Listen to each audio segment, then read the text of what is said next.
Na wasalimu kwa jina la Jamhuri. Kazi iendelee. Tafadhali mnaweza kuketi. Kwanza ninawashukuru kwa kuweza kuja kwa wakati. Jambo la pili nataka niwatambulishe kijana wetu ambaye anafanya kazi vizuri na serikali. Huyu ndiye mtu ambaye tumekuwa tukimtumia kwenye ununuzi wa vifaa mbalimbali vikiwemo vyombo vya usafiri kwa ajili ya viongozi mbalimbali serikalini. Pigieni makofi tafadhali. Na leo imekuwa ni siku njema kwa ajili ya serikali. Kwanza kabisa niwapongeze kwa kuteuliwa nyinyi wawili. Kupata nafasi ya kuteuliwa kuwa naibu waziri ni jambo la kuaminiwa kwanza na serikali, lakini ni kuaminiwa na Mheshimiwa Rais na kuamini kwamba mtawasaidia mawaziri wenu kuhakikisha mnatekeleza majukumu yenu kama ambavyo mmeaminiwa. Idumu serikali. Idumu. Jambo la pili, tunahitaji nidhamu. Sisi kwenye serikali tunatembea kwa nidhamu. Yako mambo ambayo serikali inataka yafanyike. Kumbukeni ya kwamba nyinyi kazi yenu kama ambavyo mmefanya viapo, mmetimiza kiapo chenu, mmeapa vizuri, ni kutekeleza vile viapo ambavyo mmeagizwa. Tumewaita hapa ili tuje tuwakabidhi vitendea kazi vitakavyohakikisha utendaji wenu kazi kwenye maeneo ambayo mnafanya kazi hauwi na usumbufu, lakini mnaendelea kusimamia kazi, mnaendelea kuisimamia serikali, mnaendelea kusimamia wananchi ambao mmekabidhiwa kuhakikisha mnakuwa msaada kwenye serikali yetu. Serikali oye! Oye! Jambo la pili na ambalo sio kwa umuhimu sana, tunaomba vyombo hivi tunavyowakabidhi mvitunze. Kumekuwa na tabia nyingi sana kwenye hivi vyombo kwa sababu ni vya kisasa. Magari mnayopewa ni magari mapya, magari ya kisasa, magari ambayo hayajaendeshwa 0 kilomita. Tumeona matukio mengi kwenye vyombo vya usafiri vya serikali. Magari hayajariwi. Mnapanda kwenye magari, mnafungua miziki mnavyojisikia. Mtu anapakia nyuma mizigo ya zaidi ya tani ya gari. Unasikia mtu amebeba mbuzi, amebeba mamichele, amebeba nini, mpaka gari ya serikali inama namna hii. Magari mengine mefunga carrier juu. Mnaongeza uzito bila sababu ya msingi. Kwa hiyo kwenye jambo hili tulizingatia sana. Tukazungumza na wazabuni kwamba tunavyoleta magari ya manaibu, tulete magari ambayo yatakidhi hadhi ya manaibu waziri. Na kuanzia sasa mtindo utakuwa ni huu kwa manaibu wote wa mawaziri kuhakikisha wanapata magari yanayokidhi viwango na vyeo vyao. Ndio maana tukawaagiza watuletee gari ambazo zina sifa zinazolingana. Sifa ya kwanza ya magari tuliyowaletea ni gari ambalo lina uwezo wa kupishana na fuso, likapita uvunguni mwa fuso, likatokezea upande wa pili, afya ya naibu waziri ikiwa salama, chombo cha serikali ikiwa salama. Asante sana kwa makofi. Kumbukeni hatuzingatii tu afya zenu, tunaangalia pia vyombo vya serikali. Kumekuwa na uharibifu, kumekuwa na ajali. Magari haya hayana bima. Umenielewa? Magari haya hayana bima. Ina maana linapopata ajali ni gharama kubwa kwa serikali. Kwa hiyo tumewaletea magari ambayo unaweza pita uvunguni mwa fuso, unaweza kupita uvunguni mwa Scania, unaweza kupita uvunguni mwa Leland, unaweza kupita uvunguni mwa Fiat, unaweza kupita uvunguni mwa Braibo. Kuna magari yanaitwa Braibo, kuna hizo gari zinaitwa Moifo, kuna gari zimekuja zinaitwa Pipesesa, kuna gari zinaitwa Miklo. Zote unaweza kupita bila ugomvi na gari. Na kwa namna nyingine mmeenda sehemu ambayo mawaziri na manaibu waziri mnaenda maeneo mbalimbali. Unaenda sehemu unakuta hakuna kivuko. Kivuko bado kinashughulikiwa. Unaliweka kwenye mtumbwi, unavuka nalo ng'ambo ya pili, kazi inaendelea. Kazi inafanyaje? Inaendelea. Kazi inaendelea. Lakini zaidi ya hapo pia tumewapa na madereva. Geukeni nyuma yenu, angalieni. Walioketi nyuma yenu ni madereva wenu.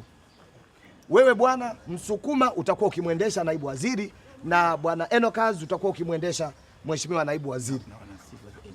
Na hawa madereva wote wana sifa za chuo cha udereva cha NIT. Hawa madereva mnaowaona wawili wana sifa za kuendesha gari kwenye mwanga na kwenye giza. Hawa ni mabingwa wa kukesha. Utaweza kuangalia macho yao. Hawalali. Hawa watu mnaweza mkafika nao kwenye safari mkoani saa 9 za usiku. Wewe unapoenda kulala saa 9 usiku, wao wanaingia kwenye matukio, kwenye starehe na kadhalika. Tumewapima, tumejiridhisha nao. Hawa mabwana wote hawajaoa. Na wanatumia kilevi wale. Hawa watu tuliowapatia wanatumia kilevi. Nataka niwahakikishie kabla ya uteuzi wenu sifa zenu zililetwa mezani, tukazipitia. We bwana una sifa ya ulevi, unatumia kinywaji, unatumia kilevi. Unatumia kilevi kupindukia. Jitahidi kufanya hivyo baada ya muda wa kazi, sio ya. Usiniambie ya. Unaitikia hivyo. Wewe bwana pia tuna taarifa zako. Wewe ni mzuri kwenye kupindua vyombo vya usafiri. Umeshapindua trekta Ford, imeanguka mara 6 ukatoka mzima wewe. lakini pia una tabia ya kubadilisha matrekta kuwa majiko ya kuchomea nyama. Sifa zako zote tunazo kwenye dawati. Kwa hiyo tunakukabidhi chombo, hatutaki modification. Unaweka hamna, uwezi kumpiga ndani. Naona kama mna personal kidogo. Ndio maana tunakwambia sifa zenu ili mjijue tunawajua. Nyinyi kaeni chini kwa. Wake zetu wanatuangalia kuna vyombo vya habari. Chini. Wajue sifa zako kwa sababu mke wako lazima ajue kama wewe unapetiwa trekta. Hata alama ya hapa inajulikana ni trekta. Umeanzisha mgodi sehemu ambayo sio ya migodi. Sifa zako zote zinajulikana. Na tutakufuatilia kwa makini. Baada ya kusema haya, kabla hatujaenda kuwakabidhi hayo magari ambayo tumetaka tuwakabidhi leo 0 kilomita, nataka nizungumze na nyinyi madereva pia. Magari mnayopewa ni mapya. Hayo magari sio ya mashindano ya mbio. Hayo magari ni automatic. Ukiweka mafuta huwezi kunyonya kutoka nje. Wewe bwana, angalia sana mafuta. Faili zako tunazo. Ndio maana tumekupa waziri ambaye anapindua vyombo kwa sababu tunajua mtawezana. Wewe bwana naibu waziri, mchunguze sana huyo dereva. Naibu waziri, mchunguze sana huyo dereva wako. Ni mzuri sana kwenye mambo ya mafuta. Wewe naibu waziri, mchunguze sana huyo dereva. Ni mzuri kwenye kuiba masega. Halali anatoa masega kwenye magari. Alipewa maruti ya mara ya kwanza, ametoa masega, tumemsamee na sasa tunampa gari mpya, asije akasema ilikuja haina masega. Mtaijaribisha, mtaona hivyo. Kaeni chini. Na sasa nataka niwakabidhi mzabuni ambaye yeye ndio alienda kushughulikia magari Japani na kuyaleta hapa, kuyasafirisha hapa, atusaidie kutuambia kama kuna changamoto yoyote kwenye magari au kadhalika. Karibu sana bwana mzabuni. Asante sana. Sisi tunashukuru kwanza kwa serikali yetu kutoa tenda kwa wazawa. Sisi kampuni yetu ya wazawa inaitwa Bajouka Auction Mart. Hii inahusika na kununua vyombo mbalimbali vya serikali. Walianza kutukabidhi tenda majenereta. Na kama mnavyojua hata TANESCO wenyewe usiwaamini kwa sababu wanatumia jenereta. Kwa hiyo tulianza majenereta kwanza kwenye TANESCO, wakapata majenereta tukanunua kwenye Madawasco na Dawasa hapa Dar es Salaam. Lakini kwa sasa hivi tukapewa pia zabuni ya vipuli. Unavyojua kuna magreda yako kwenye halmashauri yanatakiwa vipuli, na vipuli tulivyotumwa sisi, wazabuni wa kwanza walikuwa wananunua vipuli vya petroli ambao ni gharama. Sisi tukaleta vipuli vya mafuta taa. Kwa hiyo serikali, kwa sababu sisi tunabana uchumi kupitia Bajouka Auction Mart, wakatuamini. Sasa hivi wakatuambia tulete magari ya mawaziri. Tukaenda miji mitatu tofauti Japan, tukaenda Tokyo Japani, mji mkuu, lakini kutokana na climate change, mabadiliko hali ya hewa, tukaenda Singapore. Tulipofika kule kuna mji Nagasaki, tulipofika Nagasaki sasa tulivorudi. Tulipofika Singapore katika mji mkuu tukaona magari aina mbili. Kuna Toyota Mira yenye cc 4. Cc 4. Hii haihitaji kwenda kituo cha mafuta. Hii ukipita nayo hata kwa nje tu imejaa full tank. Tukasema hii hapana, kwa sababu pia inatoa moshi sana. Na ile ina sumaku ambayo inanyonya mafuta. Ambayo pia hata naibu waziri ukiingia na kimada, kuna sumaku, kimada hatoki mpaka unapofika nyumbani kwa mkeo. Mheshimiwa waziri akasema hapana, hiyo itakuwa kama tunawadhalilisha. Kwa hiyo tukatafuta Mira yenye cc 650 iko hapo, lakini pia tukatafuta Suzuki Mwajuma kinaitwa. Hiki hakivuki maeneo ya kwa Luis.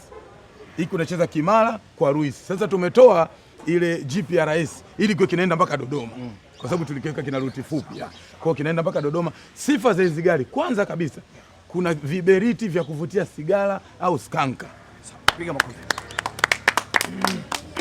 Lakini kikubwa kwa mheshimiwa waziri alivyotogea sifa zile za gari, tukasema sasa hapa kutokana na biological change hivi gari imedit, kuna sehemu tumemodify, tumeweka vifriji kutoka Dar mpaka Dodoma kilomita kama 600 580, mnaweza mkasikia joto, mnataka vinywaji baridi, kwa kuna kifriji cha kukaa kama bia 5 6 7 8 9 10 11 12. Mmesema mmeweka jiko la kuchomea nyama. Kule nyuma kuna kijiko cha kuchomea nyama, lakini unachoma kwa gesi. Kwa hiyo ndugu zangu manaibu waziri, hizi gari zina usalama. Unaweza hata usifunge mkanda kwa sababu kina uwezo wenyewe kukwepa ajali. Havina airbag. Tunaomba manaibu waziri, mkipanda nyinyi madereva mpande na mabegi yenu. Havina airbag. Sifa nyingine, unaweza kama kwenye hatari ukaona watu wanarusha mawe, ukakikunja hicho kigari, ukakitia kwenye mfuko wa koti, ukaendelea na safari, ukapita kama mtu wa kawaida. Asante sana. Tupige makofi tafadhali mzabuni. Na sasa tukio linalofuata ni kwenda kukabidhiwa hayo magari. Havina funguo, unaweza ukaasha na kucha. Safi. Kwa hiyo tunachoenda sasa hivi ni kukabidhi hayo magari kwenu, na jambo hili tunaomba wenzetu wa vyombo vya habari mlifikishe kwenye jamii kwamba serikali katika muendelezo wa matumizi mazuri ya serikali tumeona sasa tutumie magari haya kwa manaibu wa waziri wote, na tumeanza na hawa wawe kama mfano. Matumizi yao yataendelea kureflect matumizi mazuri ya serikali ninawasalimu tena kwa jina la Jamhuri ya Muungano. Kazi iendelee. Na kwa kuongezea tu Mheshimiwa Waziri, kabla hujaondoka, hakuna haja ya kwenda sehemu kujaza upepo, matairi yakiishia upepo. Unajaza kama puto, matairi yake ni size 14, upepo unaingia 6, 7, 8, 9. Kimejaa. Sasa tuinuke sasa, mtufuate nyuma. Sasa tuelekee tuweze kukabidhi vyombo vyenu vya usafiri. Kama nilivyokuambia, hiki hapa. Naibu Waziri wa Madini. Hii ni okay. Tafadhali Mheshimiwa Naibu Waziri, tafadhali chombo chako wewe kitakuwa hiki. Simama mbele ya gari yako, simama mbele yako na dereva wako. Kama na dereva wako, na wewe simama hapa na dereva wako. Tunapata picha pamoja ya serikali. Labda samani Mheshimiwa, hizi ndio gari kwa ajili ya manaibu waziri? Sijaelewa yani. Hii ndio gari yako wewe. Siwezi mimi naibu waziri. Ndio hii utatumia hii. Na ya waziri? Waziri anaendesha Land Cruiser V8. Sasa mtendaji mkuu ni naibu, kwa sababu sisi ndio mtendaji mkuu, katibu mkuu. Katibu mkuu ndio, lakini anayemsaidia waziri ni mimi naibu wake. Mheshimiwa, sisi tunaenda kwenye milima na mabonde. Hizi zina 4 wheel, zina 6 cylinder. Hata juu hizi zina kile kama ndio nasema hivi, hizi gari hii plate number ukiitoa kuna kamba inatoka hapa kama The Bushman. Mimi kuna movie ya Bushman kinatoka kama kinaenda juu ya mti kinarudi tena. Mbona manaibu waziri mnatufanyia hivi? Na hiki Japani tumekikuta juu ya mbuyu. Mimi nina masters. Wewe cheo chako kwanza ni cha kupewa. Naibu waziri umepewa tu cheo. Appointed. Umeelewa? Hujafanya interview, ulifanya audition. Kwa hiyo tukiwaambia hivi, shukuru kwa sababu hicho cheo chako wewe hujaomba. Na tulikuja kwako una hata pick up. Ndio kusaidia kupakia kwenye mtumbwi pindi mtakapoenda kama Ukelewe. Sehemu ambayo siku meli Kigoma mnaenda kutembelea jimbo, mtumie hiki au kivukoni. Tafadhali. Naomba dereva fungua milango, gari ziko on. Naibu waziri anakaa kushoto tafadhali. Ndio gari kweli ya naibu waziri. Kaa kushoto. Mheshimiwa, kaa kushoto. Na ni kodi za wananchi. Kama mjemuelewa mama vizuri. Ni hizi ni gari za naibu waziri. Ndio hizi. Madiwani watapata gari gani? Yaani haya magari yote mama mwenyewe ndio ametusainishia. Hizi gari aliyezisaini mpewe ni Mheshimiwa Rais. Mama ndio amesaini. Kwa hiyo mnambishia mama. Naibu waziri. Mnambishia mama. Basi ingine. Sasa hivi tungemwambia mama tena. Sawa mheshimiwa. Haya, wewe utatangulia kwenda, alafu wewe utafuatia. Namna hii ni vizuri kabisa. Jino moja. Serikali ya mama oye. Serikali ya mama oye. Serikali oye. Na wasalimu kwa jina la Jamhuri ya Muungano. Kazi endelee. Hii gari itatangulia ile itafuatia. Mama tunashukuru sana na tutaenda kufanya kazi bila hata kushukuru, bila hata kushukuru. Aisee, tunashukuru sana. Asante sana. Gari ni nzuri sana. Asante sana. Asante. Subirianeni ziongozane. Haya, unga hapo. Kazi endelee.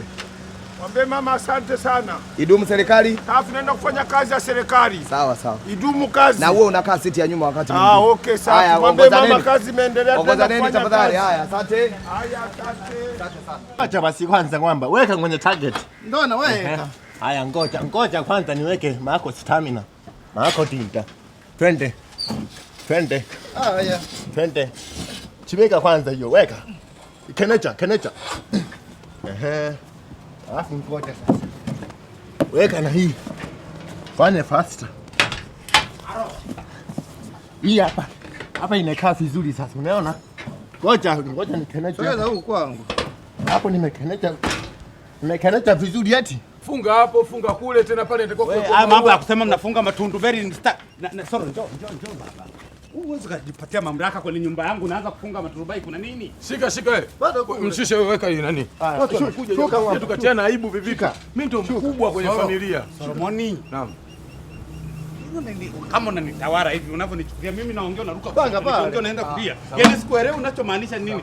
Unanichukulia mimi nani? Ile akili yangu itulie, nataka kwanza majamvi yakamilike. Weka kule. Huyo marehemu alikuwa anakaa wapi? Huu msiba sio harusi, umetoka mpaka na mswaki kisa msiba. Nataka kuuliza hapo kwenye mkataba wako umeonyesha umepanga alikuwa anakaa Kijitonyama. Sasa nakuomba beba hivi vifurushi vyako vyote ukapeleke msiba Kijitonyama. Sasa wako njiani wanakuja, mimi nawaambie piga simu katisha, vinginevyo nipe 200,000 nikodishe uwanja wa msiba, nikupangishe chumba na nipangishe. Mimi uwanja wangu nakodisha. Hii sio harusi, mimi niko kwenye kipindi kigumu. Sasa mambo ndio utajua wewe. Kama umeona hapa pa kuleta shughuli iwe ya msiba, iwe ya harusi, mimi eneo hili nakodisha. Vijana, miaka yote. Fungueni maturubai, hakuna msiba hapa. Usifungue. Hakuna msiba. Watu nipe kwanza. Naenda kuchukua vyombo vyako na changanya kwenye msiba hapa, vinaondoka vyote. Fungueni maturubai. Nina gobore ndani, nitakuja kumwaga mtu utumbo. Nina gobore ndani, nitakuja kumwaga mtu utumbo. Fungua. arare Kijitonyama, augurie Kijitonyama, afie Kijitonyama, mje muomborezee kwangu. Yaani wewe unaniletea pepo ndani. Hizi gharama mimi nafanya. Sasa hapo ndo wingi na wewe si mkubwa kwenu. Kawaoneshe ukubwa wako. Siwezi mimi kwa kupokea tatizo la mwishoni. Wakati wa kuuguza umeuguzia wapi? Anakufa nakata roho, anakatia roho wapi? Aje alete maombolezo kwenye nyumba yangu. Tuanze kulia sisi tuanze kufanya nini 40? Toa turubai. Toa turubai. Toa turubai. Utazikwa na nyumba mzee wangu. Sawa. Sawa. Wewe utazikwa na moyo. Toa baba, toa baba, toa baba. Shika hizi kwanza mara moja. Unanifanya mimi mtu wa kuvolunteer kila mwaka. Nani mwenye? Pangishe na msiba. Mna hela na kodisha ile eneo. Nichore mstari hapa. Naomba simu yako basi. Laki kwa 70,000. Naomba simu na pigia. Toa msaada mara 2. Toa ni maturubai baba. Toa maturubai kabisa. Umesikia? Brother. Atawalipa huyo mwenye nyumba. Sasa mwamba brother. Mtauza maturubai haya. Wewe brother. Atalipa huyo. Ngoja basi. Mwamba. Mwamba. Hebu ngoja. Pange. Shusha, weka. Weka. Tumefiwa hapa ndani. Mwamba. Mwamba. Wewe hapa. Uleta lego wewe. Kwani anatulipa? Fungua turubai. Brother. Wewe naposema fungua turubai. Fungua turubai. Kwangu mniletee msiba. Kwangu mimi. Mimi nataka kodi ya nyumba. Baba tunatoa. Toa. Baba. Makumasha. Leta kiti hapa nikati. Yaani mtu augurie huko. Mje mlete maombolezo kwenye nyumba yangu. Mimi nimepangisha msiba, nimepangisha mtu. Yaani mnataka kutawala kweli. Kwa kodi ya 30,000 uje uomboleze na hapa nyumbani kwangu. Yaani kodi ya 30,000 ulete na msiba. He bastard. Kweli 30,000 kodi ulete na msiba kwangu. Kanijazie watu hapa kaanza kujaza choo. Chanzo cha kifo cha marehemu sijui. Amekufa kwa namna gani, alikuwa na tabia gani sijui. Nianze kulia. Haya, tumerudi sasa. Kuna nyumba ya kupanga, sawa, umepanga, unalipa kodi. Ukilipa kodi kwenye nyumba ya kupanga, wewe unamiliki chumba. Na kama choo cha nje unamiliki choo cha nje. Huwezi kumiliki mwembe mwenye nyumba wala mti wa mchungwa. Sasa umepanga, unaleta na msiba hapo. Ningekuwa mimi nakutia rock up. Baada ya rock up nakupeleka mahabusu. Baada ya mahabusu unanyongwa. Unajua kuna kunyongwa mpaka ufe. Ningekunyonga mpaka ufe.